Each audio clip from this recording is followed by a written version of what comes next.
While we usually look at the gems when talking about Steven Universe, today I want to turn to the human residents of Beach City. From restaurateurs to bloggers, to aspiring auteurs to whatever Onion is. This small DelMarva town is home to a truly unique cast of characters. What's up, guys? I'm Kris Carr, and today I want to talk to you about the human residents of Beach City from Steven Universe. Instead of asking Nerdwire fans to donate to our Patreon, I want to encourage you to make a donation to Black Lives Matter, or another Black organization. It would be a waste of this platform to not advocate for the Black community, and I hope you'll join us in giving what you can. Any support you can give will go a long way. No act of empathy is too small. Thanks in advance for your donations and your time. Stay safe out there. All right, on to the human residents of Beach City from Steven Universe. For the purposes of our script here, we won't be looking at minor one-off characters, folks who reside in other parts of DelMarva, or people who simply visited Beach City. Nor will we be looking at human MVP Greg Universe, since we've already done a video on him. I definitely think you should check that one out. We cover his fusion. Let's kick things off with the man who has had every job in Beach City, it seems, the one and only Harold Smiley. He mans the arcade, looks after the amusement park, MCs local talent shows and underground wrestling rings. He was an R&B singer, an actor. Well, he at least did industrials. And he tried his hand at comedy. He was part of a comedy duo with his friend Quentin Frowney. Steven Universe storyboard artist Raven Melise confirmed that Mr. Smiley was gay, making him the first human character in the series to be so. If you look at the concept art in Steven Universe Art and Origins for Future Boys Ultron, it's noted that Smiley and Frowney were clearly lovers. Smiley is super upbeat. He's a friendly guy. But it's heavily implied that he stretches himself too thin and is overworked and stressed out. Of course he is! He's running almost every non-family owned business in the town. You gotta give it to him though. Do or Do Nut is fire! That song's kind of a love letter to fast food training videos. Specifically, Wendy's hot drinks training, which is also a bop. And who got to enjoy this glorious musical instructional piece? Sadie and Lars over at Big Donut. If you want all the dirt on their relationship, definitely check out our video on that. For now, let's keep it to what these kids do in Beach City, aside from making the donuts. Sadie lives with her mom, Barbara, a postal worker with big golden retriever energy.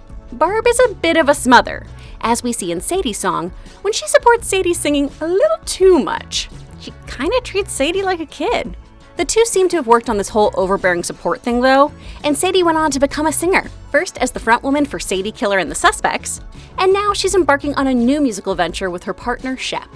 Barb seems to be the supervisor of another one of Beach City's postal workers, Jamie.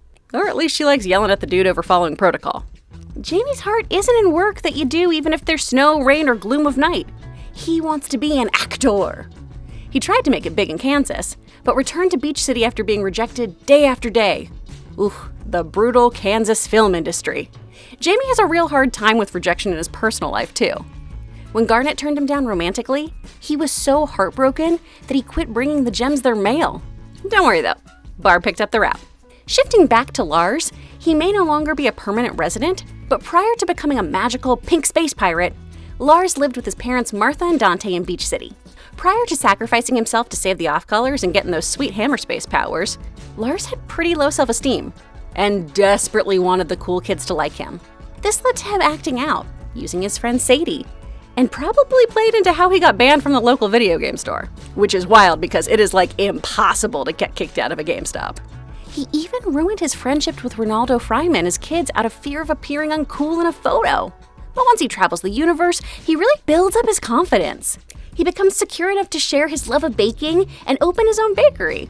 His baking specialty that we see in The Good Lars is an ube dessert. Ube is a sweet purple yam that's used commonly in Filipino cuisine, a nod to Lars's heritage. What makes these cool kids so cool, though, that Lars would be a jerk to his pal Sadie and hide his culinary skills? Well, when we meet these three characters, they do seem pretty awesome. The cool kids are led by Buck Dewey, son of former Mayor Bill Dewey. The cool kids are designed almost like the human counterpoints to the Crystal Gems.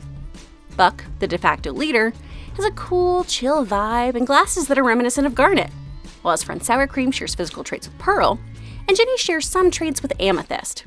We'll talk more about those two later in relation to their families, so let's focus on young Buck. Buck, like I said, is a relaxed guy. He even shares the same sort of laid-back tone and speech pattern Garnet has. He's a bit cynical, and has a pretty strained relationship with his dad, Bill. Bill wants to make sure Buck is a respectable member of the community who will enhance his mayoral image. And Buck calls out his dad on being phony and unaffectionate. He is proud when his dad appears to have written a show about their ancestor and founder of Beach City, William Dewey, that included his flaws and foibles. But we know that was really Stephen and Jamie's doing. But hey, a politician taking credit for someone else's work is nothing new.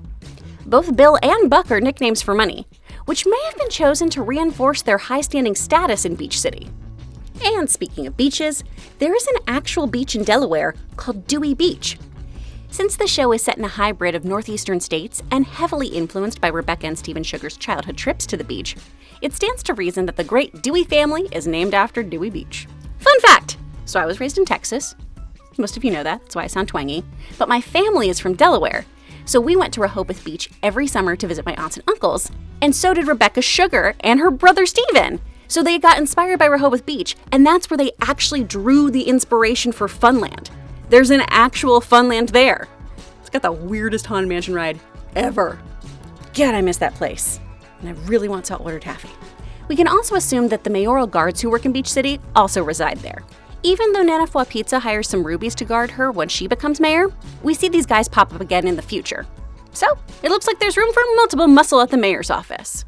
Prior to becoming mayor, Nanafwa was cooking up pizza with her family over at the restaurant Fish Stew Pizza. The day-to-day operations of the pizzeria are run by the family's patriarch and Nanafwa's son, Coffee Pizza. And Coffee's twin daughters, Kiki and Jenny, work there as well, though they have very different attitudes about it. Kiki's the more mature and responsible of the siblings, while Jenny would rather use the car to hang out with her friends than make pizza deliveries. It's been confirmed by Ian Jones-Cordy that both Coffee and Nanafwa were born in Ghana, a choice that reflected Ian's own Ghanaian heritage. In fact, Nanafwa's personality is largely based on his own grandmother, Theodosia Oko, a stateswoman and philanthropist who designed Ghana's flag. Jenny is one of those Beach City cool kids and is described by Ronaldo as an intimidating teenage girl. Frankly, who isn't intimidating to him? Jenny's friendly and prioritizes time with her friends above all else. She also shares Amethyst's free spirit and fun-loving nature. In addition to being one of Beach City's popular teens, she was a member of Sadie Killer and the Suspects. Kiki, on the other hand, is willing to go great lengths for her family.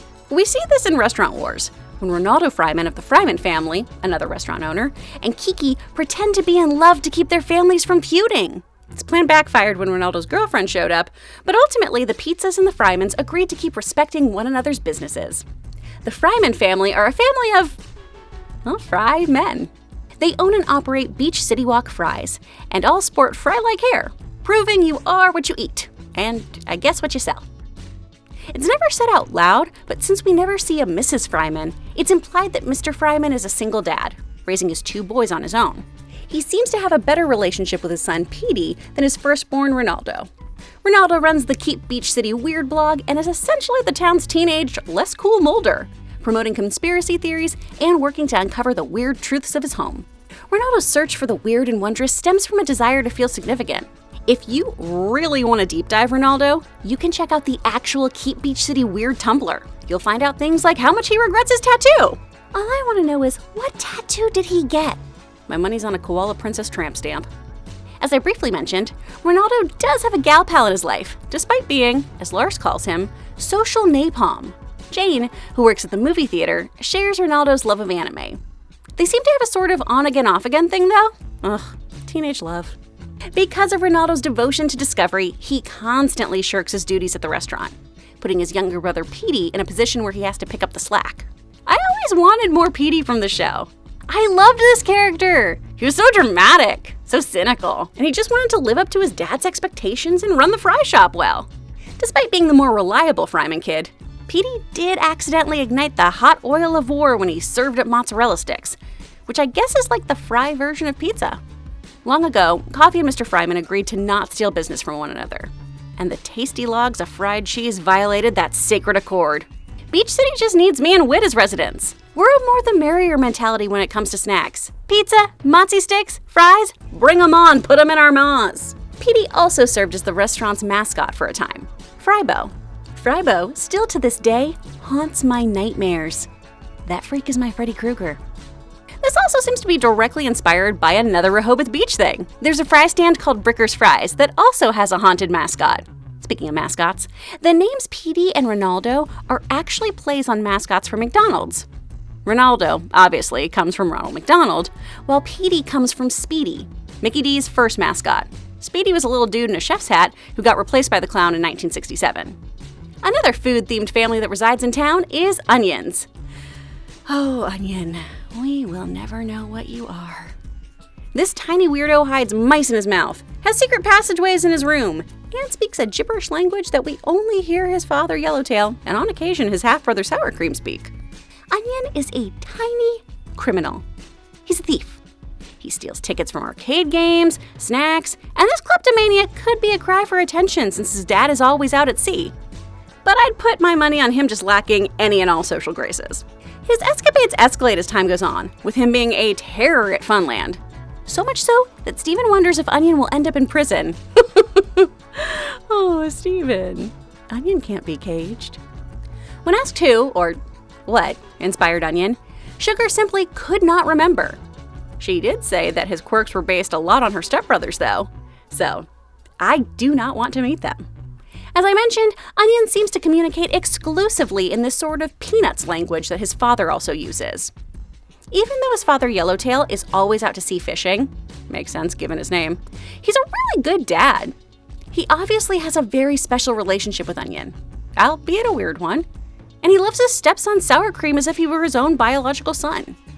Now, he really wanted him to follow in his footsteps, but he's finally coming around to supporting Sour Cream's dream of being a DJ. Sour Cream is the final cool kid of the trio. As the Pearl member, he shares her love of structure and rules. He's a big fan of seatbelts, as we all should be. When he's frustrated, he tends to use the same weird nonsense language that his stepdad and half-brother use. Mom Vidalia, named after the onion variety grown in Georgia, seems to be the only member to never speak the language, though she can clearly understand it. Vidalia is a painter who often used amethyst as her muse, and spent a lot of time in her youth hanging out with Greg Universe. The last family I want to cover is the Maheswarans. Okay, I know they don't live in Beach City, but Connie spends enough of her time hanging out there with Steven. I figured you guys would be upset if I didn't include this important family. So here we go. Connie is a super important character in Steven Universe, and frankly, deserves her own video, which hopefully we'll get to do down the line. She's brilliant, curious, and level-headed, something that benefits our head-in-the-clouds guy Steven greatly. She's also the first ever fully human crystal gem, and she's the first gem-human fusion we see. Well, not counting Steven. For more on their fusions, Devani, be sure to watch our video on them. Raised in a very regimented way, sort of reminiscent of Greg's childhood, Connie's structured life is the total opposite of Steven's. She has multiple music lessons and tennis, all perfectly packed around school. When she's introduced to Steven's world, the gems, the training, etc., she initially keeps it all under wraps from her overprotective parents. She gets trained in sword fighting by Pearl and becomes an asset to the gems when facing adversaries. Eventually, her parents do get looped in on the alien activity she's participating in, and they're pretty good about accepting it and allowing her time with Steven, so long as she still does all of her cram school work. As of Steven Universe Future, she's plotting out her future, visiting colleges around the country. Connie's mother, Priyanka, is a medical doctor and the more strict of Connie's parents. She helps Steven understand the concept of trauma, both physically and emotionally, in Steven Universe Future. Priyanka was actually the first choice for Connie's name, but they ultimately gave it to her mother. Priyanka is a common Hindu name with multiple meanings, including beautiful and lovable. Her husband Doug works in private security and is definitely the more laid-back parent, although they've been a united front in keeping Connie on a tight schedule. Doug is a bit sillier than Priyanka, a bit more sensitive, and he really wants to have Connie think he's a cool dad. Okay, I think that's pretty much everybody. Oh wait, there's Kevin. Kevin's another young person who resides in Beach City, and Kevin super sucks! He yells at his friend Derek a lot, he has an ex named Sabina, and he's generally just a very uncool dude who doesn't respect boundaries. Every town, I guess, has to have a smug, entitled jerk though, right? And at least they just keep it to one Kevin in Beach City. Beach City kept it weird throughout Steven Universe, and its residents really seem to care about one another. It's a welcoming, tiny town that probably shouldn't be a city. It's like, what, 15 people? But though it be teeny, it's home to some huge personalities. This dynamic beachside town is a melting pot of cultures, with people from various backgrounds and sexual orientations all finding ways to come together and respect one another. Let's try to be the beach city we want to see in the world. Keep it weird, y'all. Of course, there are a few other minor characters who pop up here and there, and there are definitely deets I missed out on these boardies. So let me know what you would have included when talking about Beach City citizens. Thank you so much to our Patreon Super Nerd sponsors for helping make this video happen, for all of you great people donating and making your voices heard right now, and to you incredible Steven Universe fans. You guys are some of the most inclusive, welcoming people I know, so thank you, the world needs that. For more videos, click to the left. Thanks for watching, y'all. See you, Space Cowboy.